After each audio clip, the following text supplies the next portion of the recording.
Mostly in-person classes will return tomorrow when UC San Diego begins its fall quarter. That is as the university experiences a housing shortage for students wanting to live on or near the campus. And of course, there are ongoing COVID concerns. We are joined by UCSD Chancellor Pradeep Khosla.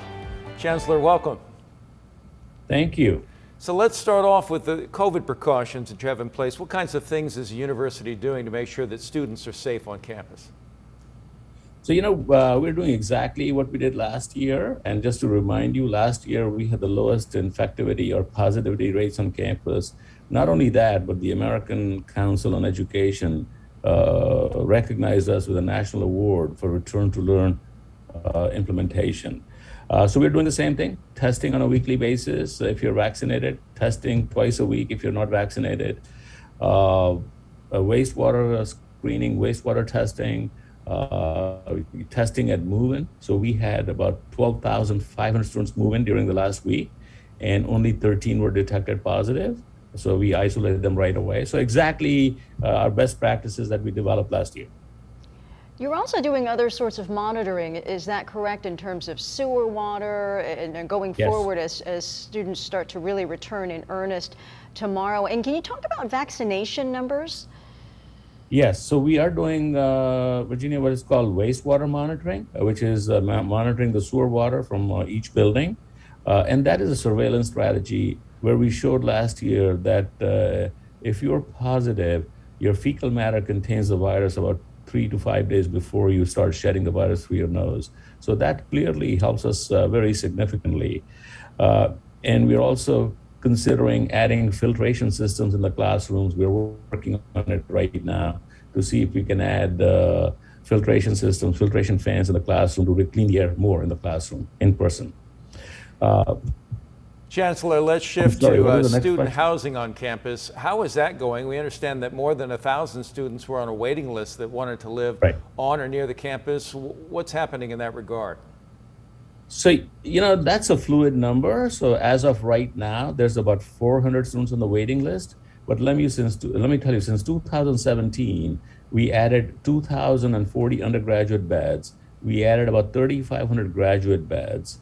But because of COVID, we lost about 2,000 beds in undergraduate dorms because we got rid of all the triples, and that was about 2,000 beds.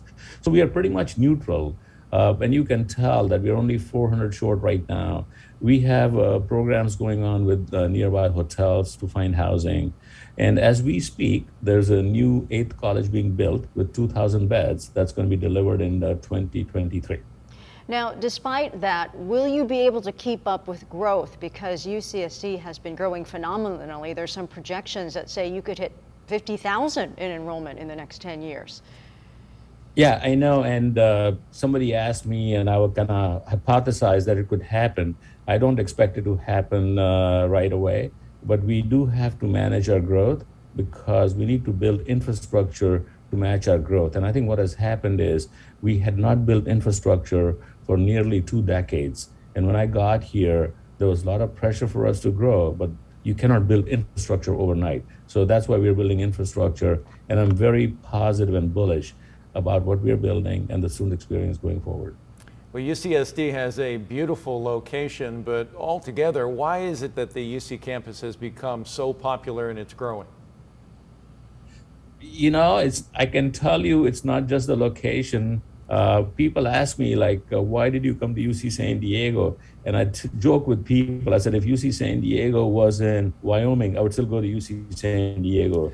The implication being the quality of this place is truly spectacular. We are one of the top 5 public institutions in the country, and we are barely 65 years old. That is unbelievable. With a research program of $1.6 billion, we're top 5 in the country. Well, kudos to you and, of course, the university community for the continued growth and excellence. And thank you, UCSD Chancellor Pradeep Khosla, for spending some time with us. And we know you're very busy. No, thank you for the honor to be here and talk to the people. Thank you.